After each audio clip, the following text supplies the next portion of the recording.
Hey guys, what's up? It's iRocker77, and today I'm going to do a little, I know you guys have not seen me in HD in a while, and the reason for that is because most of the videos that I've been making have been updates, giveaway, that kind of thing, where I don't really need the HD quality.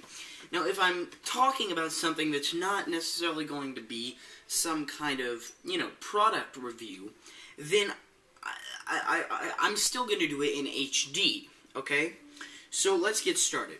As you see by the title, this is going to be on iPhone 3.0, okay? So, first, I'm going to go in order of the way that the keynote went.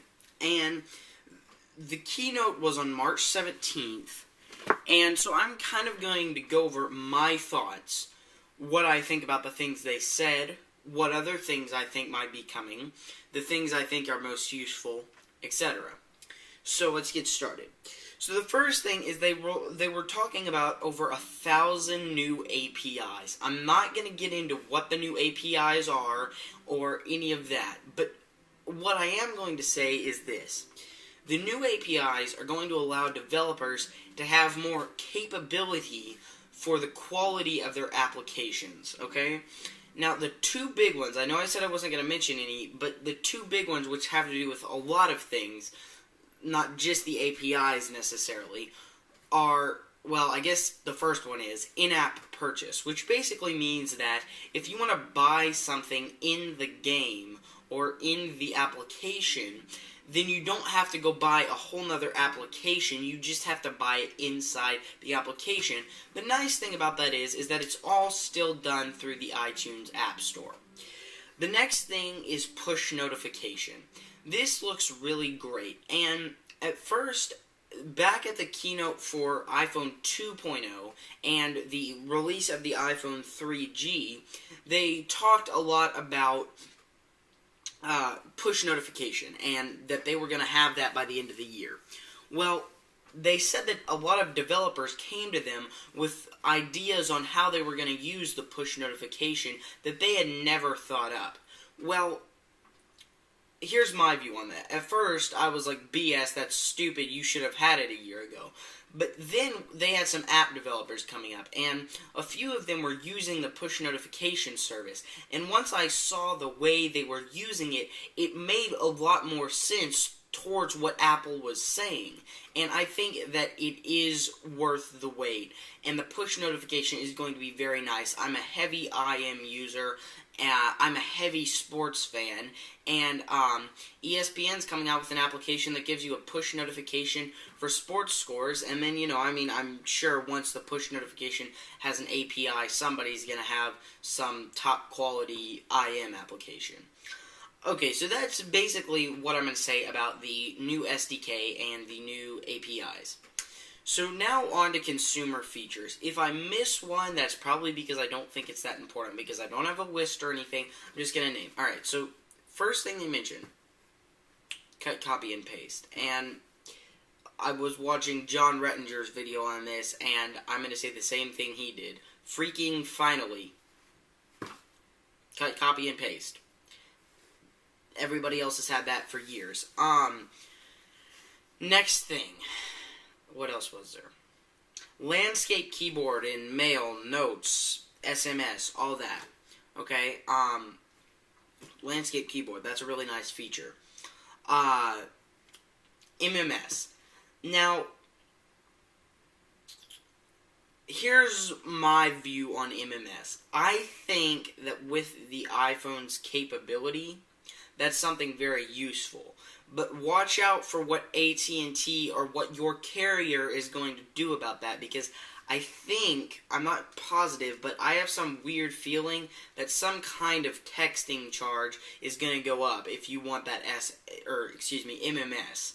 And I don't really know if that's worth it. I don't know. Okay, next thing. They have another application that is for voice memos, okay? And I really think that that would be really useful. I use an app called Quick Voice, okay?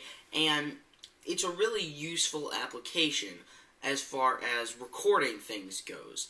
But what I don't have the ability to do is send a long recording to someone. And me and my friends, we sometimes meet and we talk about something, whether it be, homework, whatever. And I like keeping a memo of that. But if one of the guys who meets with us couldn't make it, it's useful to be able to text him or email him that. And the new voice memos built-in application does. Now, like I said in the beginning, there are 1,000 new APIs, but there are 100 new features. The last feature that I'm going to talk about, and I know I skipped over some, okay, guys, but the last feature that I'm going to talk about is they didn't talk a whole lot about this, but they made some enhancements to YouTube that allows you to view your subscriptions and do some other things to have your account through the YouTube application. And I'll tell you what, guys, that's a big deal. I'm really going to be looking forward to that, because I think there's a couple of apps out there that let you do that, but not the way that it will be once it's built into the iPhone user interface. I mean, that's really a big step as far as us YouTube users go. So the last thing that people are probably thinking is, what about the hardware? Let me put it to you this way. Apple did not release a new hardware at the keynote. But what you have to understand is that one of the reasons why they're having this keynote, I think personally now, yes, of course, it's to let you guys know, hey, this is coming and it's pretty cool, but it's also because they're releasing that developer beta so that the developers can start making their apps for this summer when it's released to the rest of us. Now, it's a $10 upgrade for first-gen and second-gen iPod Touch users, okay? But you do get all the features. It's a free upgrade for iPhone 3G users. It's also a free upgrade for original iPhone users, but you will be missing some features such as MMS and stereo Bluetooth. Stereo Bluetooth, that's cool. I'm not going to get into it, but that is coming to the iPhone. Alright, so kind of backtracked there, but back to the hardware. Apple did not release a new hardware, and they did this because they did this keynote, I think, because of the developer beta, okay?